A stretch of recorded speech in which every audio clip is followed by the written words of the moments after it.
오늘은 저희가 기도회로 모였기 때문에 제가 이 말씀을 기도와 관련해서 말씀을 준비했습니다. 그 기도의 여러 가지 형태들 가운데 이 한 가지 목적을 위해서 여러 사람들이 뜻을 모아 합심해서 하는 이 합심 기도가 있죠. 그리고 자신에 위한 그 기도가 아니라 남을 위한, 타인을 위한 기도를 우리가 중보 기도라 하는데요. 그러니까 오늘 제 말씀은 이 합심 기도와 중보 기도를 중심으로 말씀을 나누겠습니다.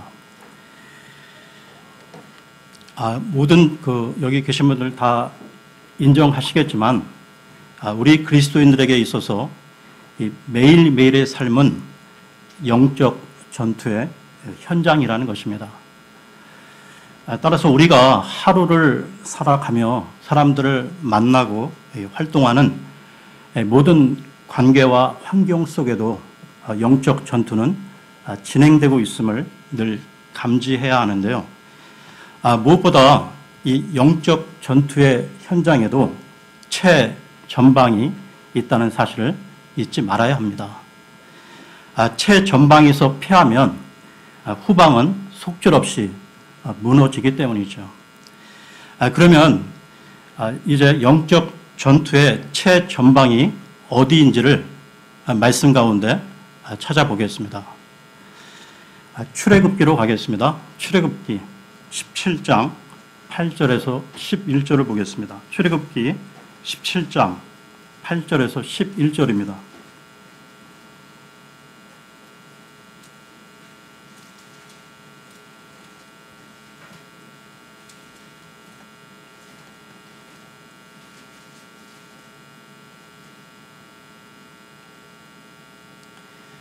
그때 아말렉이 와서 르비딤에서 이스라엘과 싸우니라.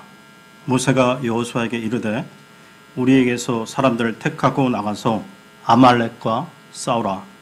내일 내가 하나님의 막대기를 내 손에 잡고 산 꼭대기에 서리라 하매 여호수아가 모세가 자기에게 말한 대로 행하여 아말렉과 싸우더라. 모세와 아론과 훌은 산 꼭대기로 올라갔는데 모세가 손을 들면 이스라엘이 이기고 그가 손을 내리면 아말렉이 이기더라. 지금 제가 읽은 이 구절들을 자세히 한번 보십시오. 여기 이스라엘이 누구와 싸우고 있습니까? 아말렉 족속입니다. 어디에서 싸우고 있죠? 르비딤이라는 곳에서 싸우고 있습니다. 그러면 이스라엘 군대를 이끌고 싸우는 사람이 누구이죠? 여호수아입니다. 모세는 여호수아에게 사람들을 택하여 아말렉과 싸우라고 명령하고 있는데요.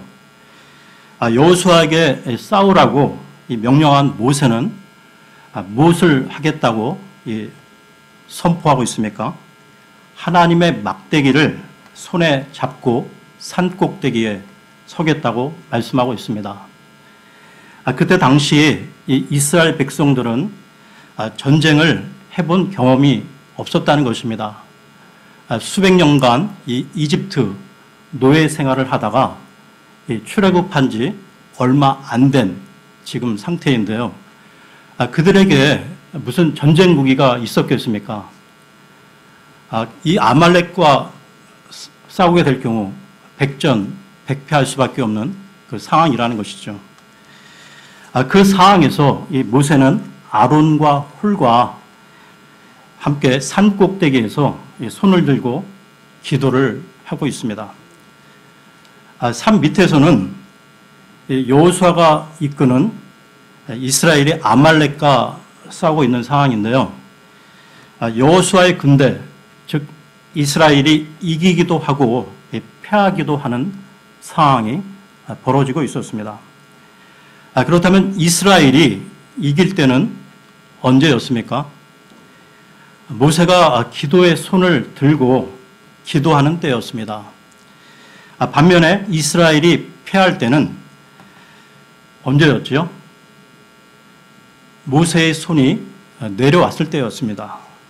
그러니까 모세와 함께 산에 올라간 아론과 훌은 전쟁의 현장을 바라보다가 무엇을 깨닫게 되었냐면요. 전쟁의 승패가 여호수아의 전투 현장에 있는 것이 아니라 바로 기도하는 모세에게 있다는 것을 깨닫게 됩니다. 이 말씀을 보게 되면 전투가 두 곳에서 벌어지고 있음을 알게 되는데요. 여호수아가 싸우는 이 전쟁의 현장과 모세가 손을 들고 기도하는 현장입니다. 여러분, 오늘 본문 이 출애굽기 말씀을 보면서 두 곳 중 어디가 더 중요하다고 생각이 드십니까? 손을 들고 기도하는 모세의 기도하는 현장이 훨씬 더 중요하다는 것이죠. 왜 그렇습니까? 손을 들고 기도하면 이스라엘이 이기기 때문입니다. 지금 모세가 기도하는 곳과 여호수아가 싸우는 이 싸움의 현장과는 이 거리가 있었는데요. 이 거리에도 불구하고 기도는 시공간을 뛰어넘어 실제적인 역사를 한다는 사실입니다. 여러분, 기도는 보이는 세계와 보이지 않는 세계를 움직이는데요. 기도의 힘, 능력과 관련해서 에레미야서로 가겠습니다. 에레미야서 33장 2절 3절을 보겠습니다. 에레미야서 33장 2절 3절입니다.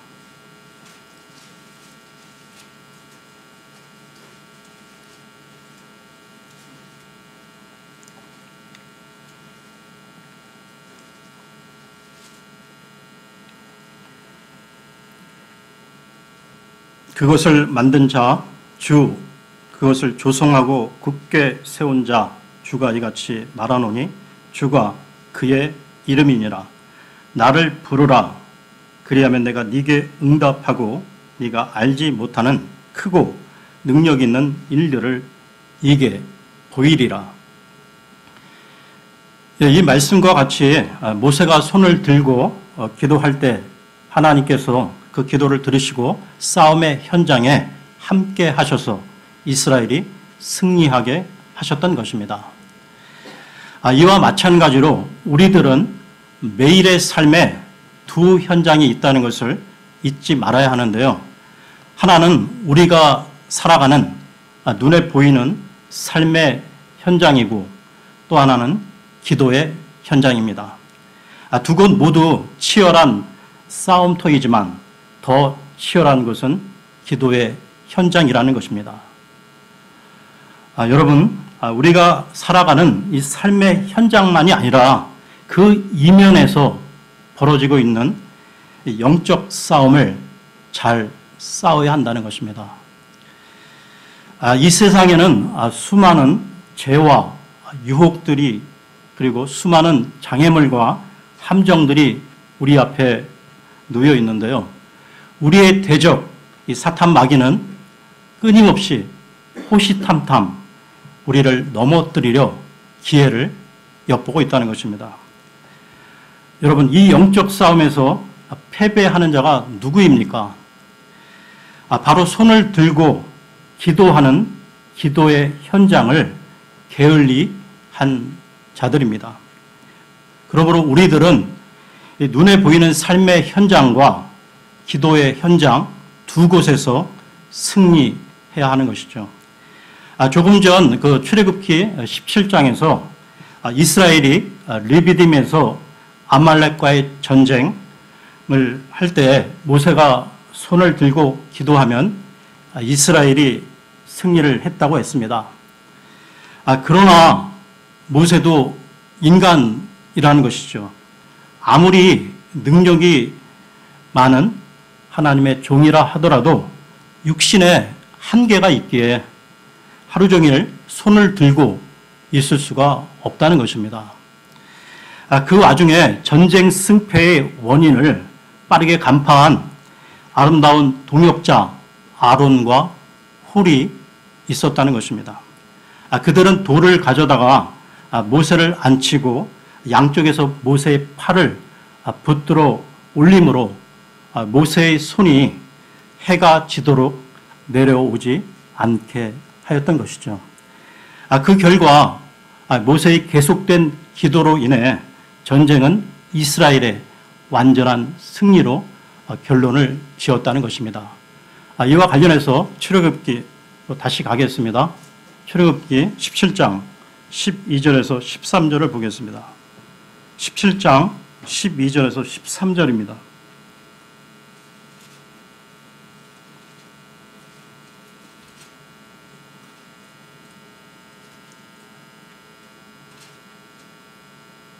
그러나 모세의 손이 무거워짐에 그들이 돌을 가져다가 그의 밑에 놓아 그가 그 위에 앉게 하고 아론과 훌이 하나는 이 편에서 다른 하나는 저편에서 그의 손을 붙들어 올렸더니 그의 손이 해가 질 때까지 그대로 있더라. 여호수아가 칼날로 아말렉과 그의 백성을 무찌르느니라. 여러분, 이 전쟁에서 빼놓을 수 없는 것은 모세를 도와 협력한 아론과 훌의 동력인데요. 아무리 능력의 종인 모세라도 혼자의 힘으로 이 전쟁을 승리로 이끌 수는 없었다는 것입니다. 지금 이 시대를 살아가는 우리들도 마찬가지인데요. 교회 일도 사역도 앞서서 이끄는 한두 사람의 능력으로 하는 것이 아니라 온 교회 지체들이 합심하여 기도할 때 교회는 큰 역사를 일으키게 될 것입니다. 여러 가지 그 형태의 기도가 있지만 같은 목적을 위한 여러 사람들의 그 합심 기도는 가장 강력한 기도라는 것이죠. 이 합심 기도의 능력과 관련해서 말씀을 보겠는데요. 마태복음으로 가겠습니다. 마태복음 18장 19절에서 20절을 보겠습니다. 마태복음 18장 19절에서 20절입니다.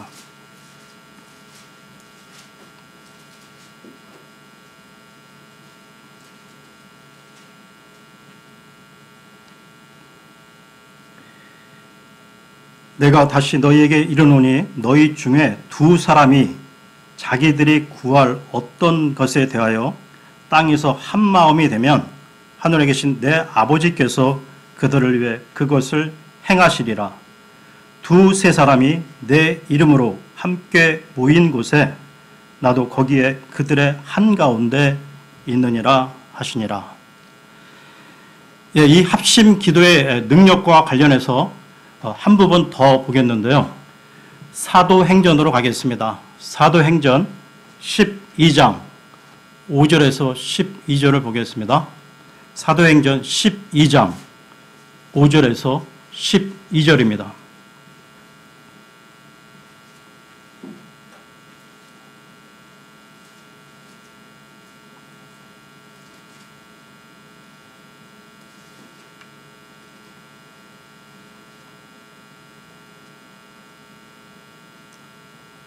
한명석 형제님, 예. 읽어주실래요 한번?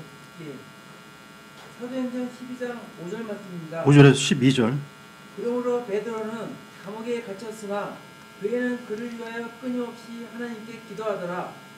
헤롯이 그를 끌어내고자 할 때에 바로 그날 밤에 베드로가 두 군사 틈에서 두 사슬에 묶인 채 잠을 자는데 간수들은 문 앞에서 감옥을 지키더라.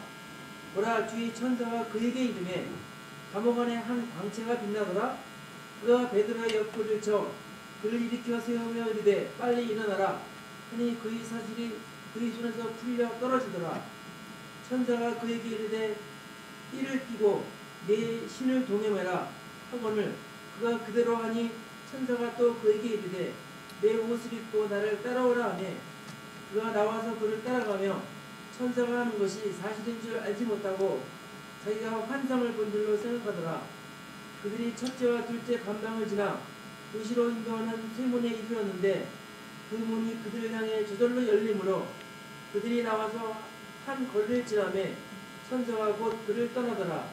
베드로가 정신이 들어 이르되 이제야 내가 주께서 자신의 천사들을 보내사 나를 헤롯의 손과 유대인 백성의 모든 기대에서 건지신 줄 확실히 아노라 하며 12절까지요. 그 일을 깊이 생각한 뒤에 마가라 하는 요한의 어머니 마리아의 집으로 갔는데 거기에 많은 사람이 함께 모여 기도하고 있더라. 예, 그러니까 이 베드로에게 일어난 이 천사가 나타나 이 도와준 기적의 이면에는 많은 사람들의 합심, 기도의 현장이 있었다는 것입니다. 예, 저희 교회도 이 수요 기도회뿐만 아니라 매 주일 오전 9시에 유아방에서 기도 모임이 진행되고 있는데요. 우리 교회에 그 여러 부서가 있고 그 많은 사역들이 진행되고 있지만 무엇보다도 가장 최우선적으로 힘을 얻어야 하는 것이 바로 기도 모임이라는 것입니다. 왜냐하면 교회의 일은 영적인 일이기 때문이죠.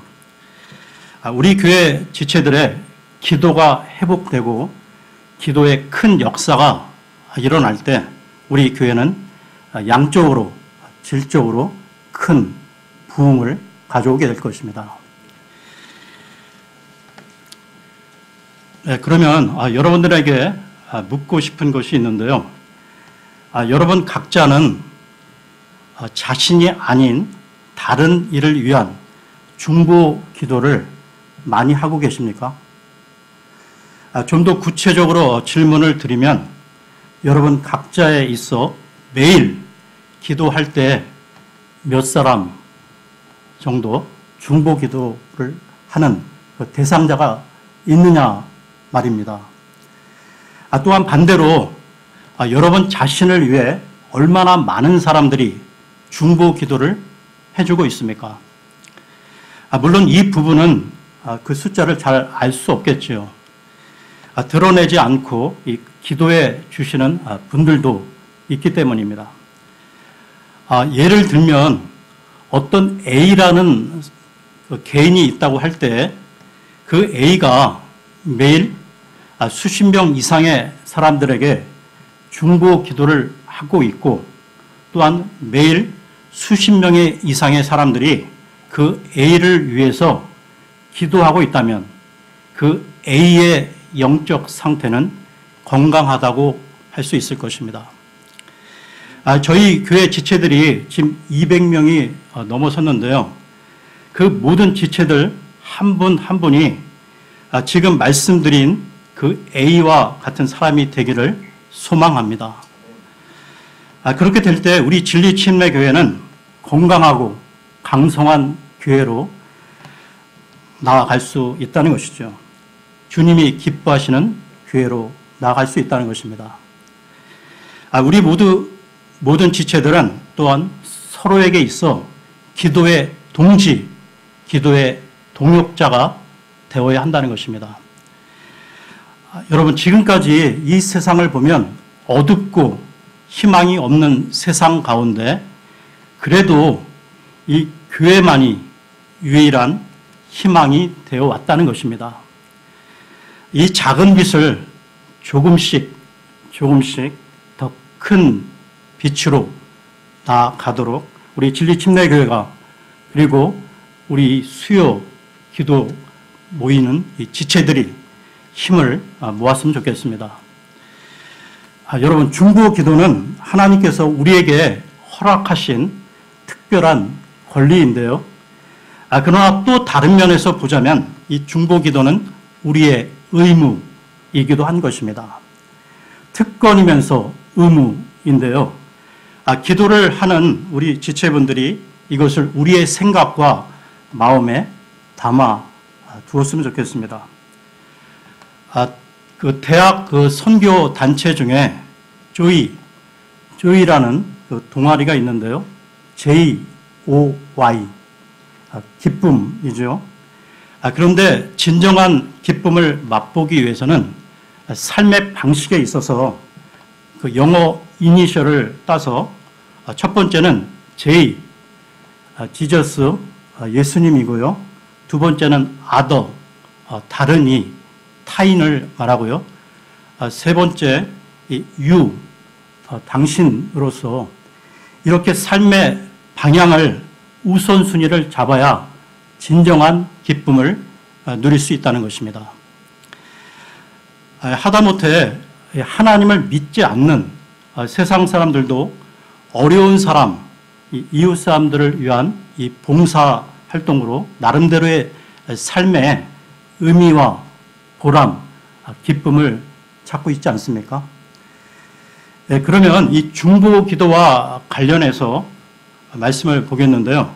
창세기로 가겠습니다. 창세기 18장 20절에서 33절을 보겠습니다. 창세기 18장 20절에서 33절입니다.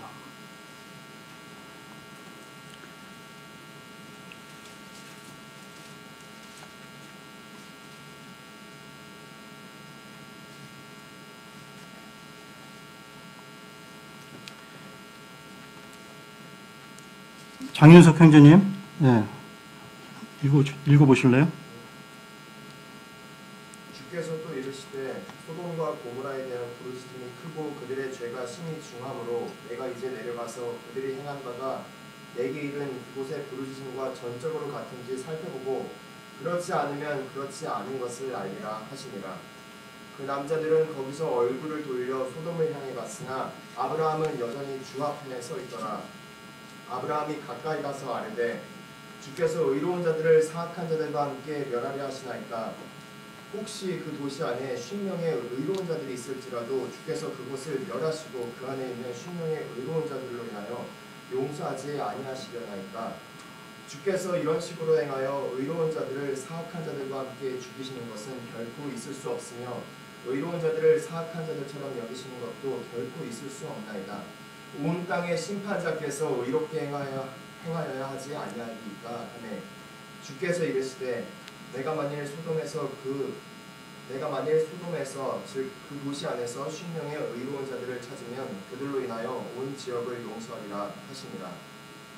아브라함이 응답하여 이르되 이제 보소서 띠끌과 재 같은 내가 감히 주께 아뢰나이다. 혹시 50명의 의로운 자들 중에 5명이 부족하면 5명이 부족함으로 주께서 그 온 도시를 멸하려 하시나이까 하니 그분께서 이르시되 내가 거기서 45명을 찾으면 그곳을 멸하지 아니하리라 하시니라. 그가 여전히 다시 그분께 아뢰어 이르되 혹시 거기서 40명을 찾으면 어찌하시려나이까 하니 그분께서 이르시되 내가 40명으로 인하여 그곳을 멸하지 아니하리라 하시니라. 그가 그분께 이르되 오 주께서는 노하지 마시옵소서. 내가 아뢰오리이다. 혹시 거기서 30명을 찾으면 어찌하시려나이까 하니 그분께서 이르시되 내가 거기서 30명을 찾으면 그 일을 하지 아니하리라 하시니라.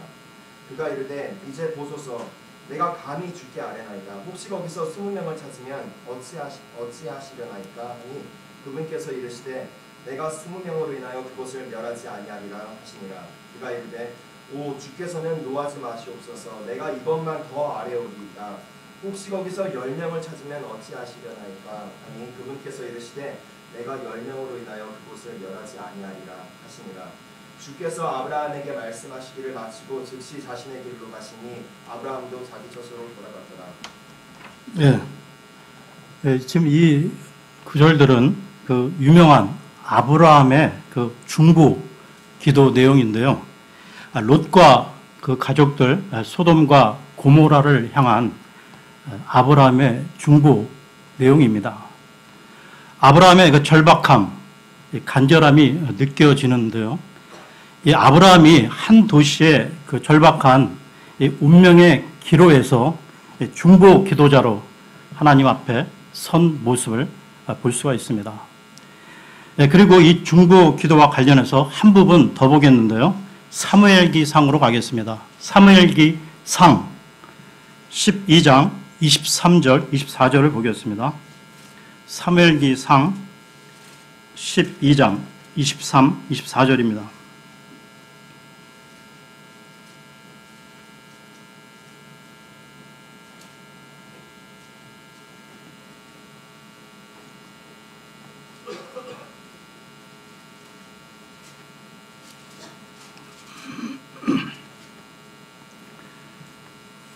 또한 나로 말하건대 너희를 위하여 기도하기를 심으로 내가 결단코 주께 죄를 짓지 아니하고 선하고 바른 길을 너희에게 가르칠 터인즉 주께서 너희를 위하여 얼마나 큰 일들을 행하셨는지 깊이 생각하여 오직 그분을 두려워하며 너희 마음을 다해 진리 안에서 그분을 섬기라. 예, 사무엘 대언자는 이렇게 고백했습니다. 나는 너희를 위해서 중보 기도하기를 쉬는 죄를 주께 결단코 짓지 아니하리라 라고요. 예, 기도를 중단하는 것을 죄로 여겼던 사무엘의 절실한 고백을 보게 되는데요. 그러면 이 기도와 관련해서 구약의 제사장과 우리 신약 성도들을 비교해 보겠습니다. 구약시대 제사장은 아무나 할 수 있는 것이 아니라 이스라엘 12지파 가운데 레위 지파 사람으로 아론의 자손 중에서 하나님의 부르심을 받은 자만 할 수 있었습니다. 그러다가 예수 그리스도의 죽으심과 부활 이후 모든 분이 아시는 대로 신약 시대에는 모든 구원받은 성도가 왕가의 제사장인데요. 모든 그리스도인들에게 제사장의 특권이 주어진 것입니다. 그러나 그 역할을 감당하지 못한다면 특권이 의미가 없겠지요. 정말 우리 교회 지체들, 그 이웃들의 고통과 문제를 안고 하나님 앞에 나아가서 기도해주고 그 역할을 감당할 때 우리가 제사장적 특권을 행사하는 사람이 되는 것입니다. 그러니까 제일 중요한 것은 우리가 제사장의 특권을 행사하려면 하나님 앞에 나아가야 한다는 것입니다. 우리가 다시 구약 시대로 돌아가 생각한다면 죄인된 우리가 거룩하고 어미하신 하나님 앞에 나아간다는 것은 얼마나 두려운 일이었겠습니까?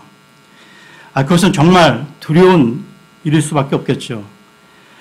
구약시대 제사장인 그들이 하나님 앞에 나갈 수 있다는 것은 두려운 특권이었습니다. 다시 이 특권이란 의미를 좀 더 이해하기 위해서 말씀 한 구절 보겠는데요. 히브리서로 가겠습니다. 히브리서 10장 19절을 보겠습니다. 히브리서 10장 19절입니다.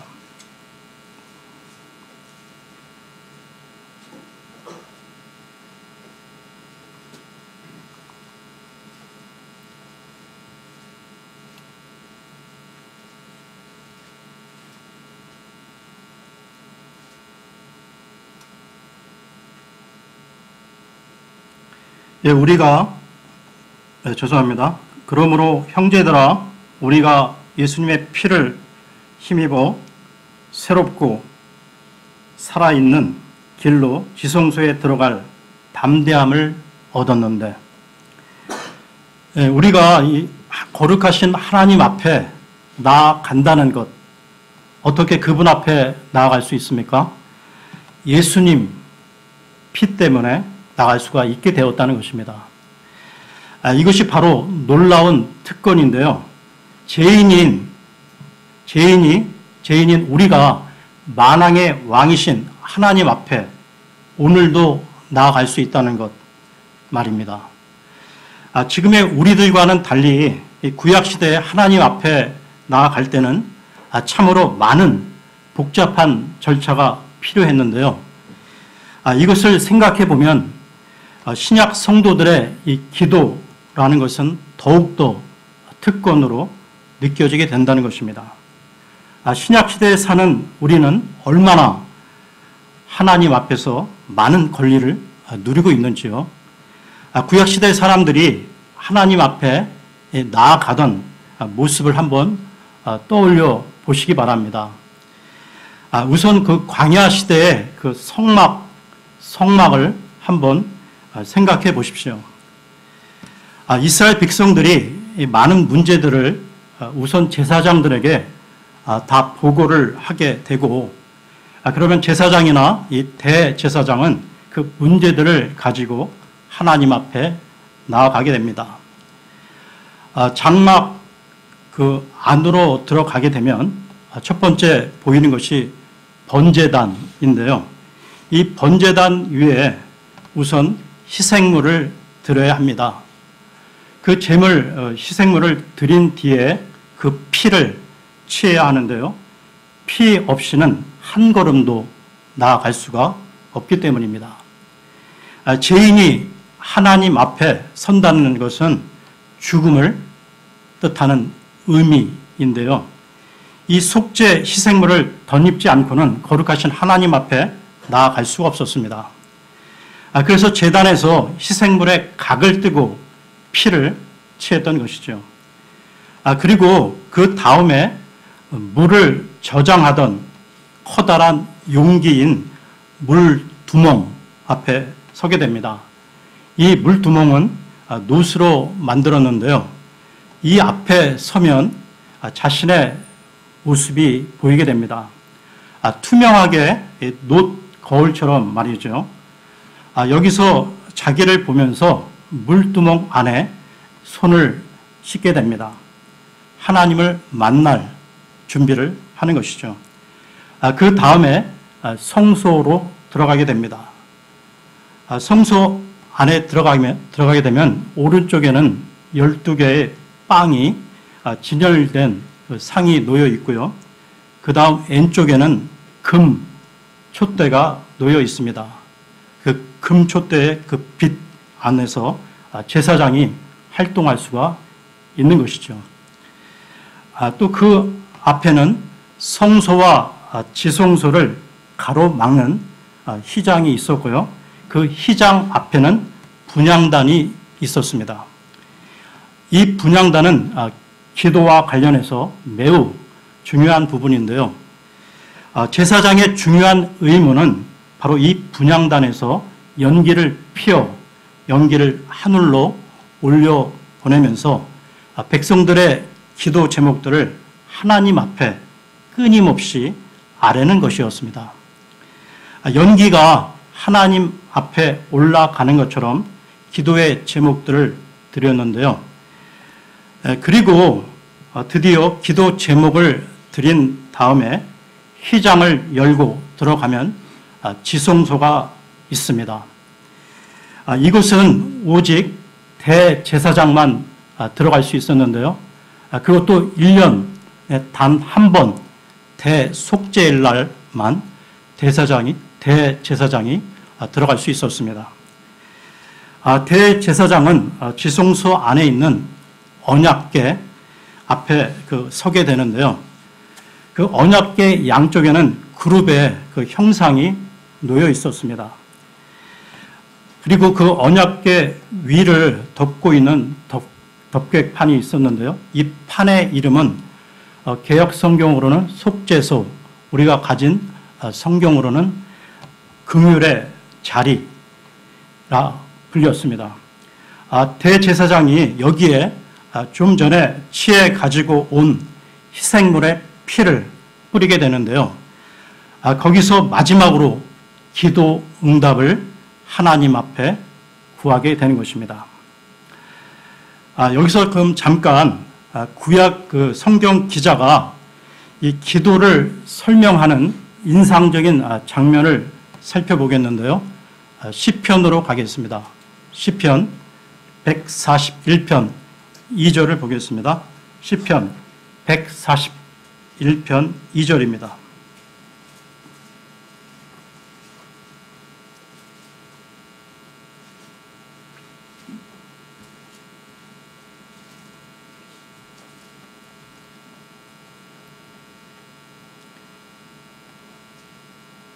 나의 기도가 주 앞에 향같이 놓이게 하시며 나의 손을 들어 올림이 저녁 희생물같이 놓이게 하소서. 바로 이 표현이 신약에서도 나오고 있는데요. 요한계시록으로 가겠습니다. 요한계시록 8장 3절에서 4절을 보겠습니다. 요한계시록 8장 3절 4절입니다.